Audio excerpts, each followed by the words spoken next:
قرآن ملا ہے جو لوح محفوظ میں محفوظ تھا، لوح محفوظ میں محفوظ تھا، اور وہاں سے جبریل لایا۔ کون لایا؟ جبریل لایا۔ وہاں محفوظ تھا، جبریل کو دیا تو محفوظ تھا، جبریل میرے محمد کے پاس لے کے آیا تو محفوظ تھا۔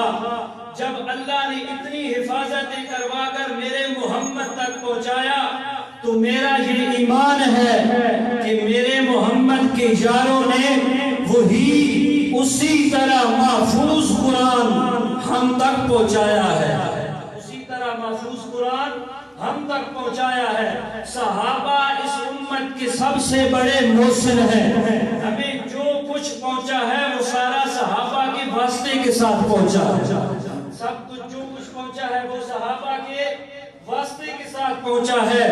اگر صحابہ کو درمیان سے نکال دیا جائے نہ قرآن بچتا ہے، نہ محمد مصطفیٰ کا فرمان بچتا ہے، نہ نماز بچتی ہے، نہ حج بچتا ہے۔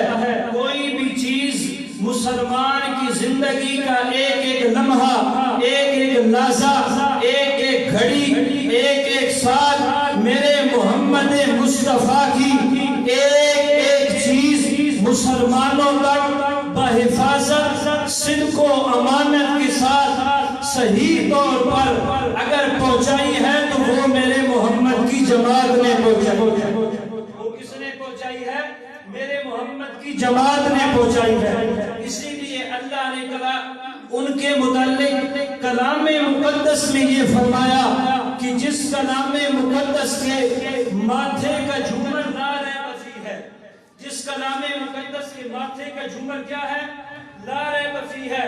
لوگوں پڑھنے والے اس کتاب کا پہلا صفحہ تجھے یہ بتا رہا ہے، اس میں شک کرنا تو دور کی بات، شک کی گنجائش تک نہیں ہے۔ ذہن کو پہلے ہی صاف کر دے، ذہن کو پہلے ہی صاف کر دے کہ جو کتاب میں پڑھ رہا ہوں اس میں شک کی گنجائش تک نہیں ہے۔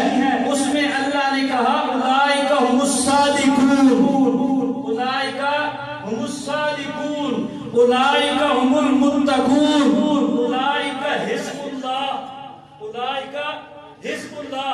لوگوں اگر اس دھرتی پر کوئی بندہ میں رب کی جماعت دیکھنا چاہتا ہے تو وہ صحابہ کی جماعت ہے۔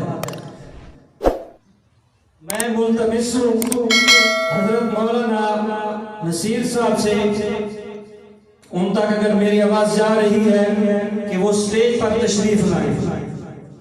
حضرت مولانا نصیر صاحب کے کہ وہ سٹیج پر تشریف لائیں اور آپ حضرات سے مخاطب ہوں۔ تشریف لاتے ہیں حضرت مولانا